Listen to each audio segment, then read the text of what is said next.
যখনই রব্বুল আলামিন এই কথা শুনলেন, তখনই কোরআনে কারীমের সূরাতুল কদর নাজিল করলেন।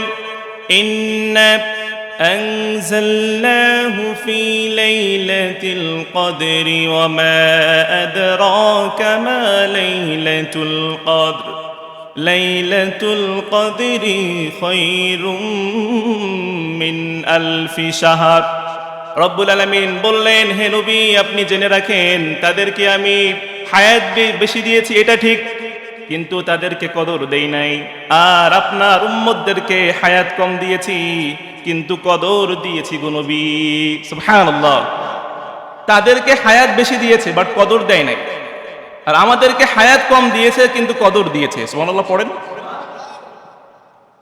রব্বুল আলামিন বলেন, খায়রুম মিন আলফি শাহর। হে নবী, আপনি জেনে রাখেন, কেউ যদি আপনার উম্মতের ভিতরে কেউ যদি এই শবে কদরের রাতে ইবাদত করে, তাহলে 1000 মাস যাবত ইবাদত করলে যেই সওয়াব, তার থেকে বেশি সওয়াব আমি তাদের আমলনামায় দিয়ে দিব। সুবহানাল্লাহ।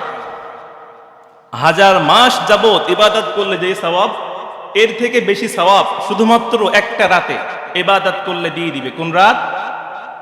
শবে কদর। জোরে বলেন।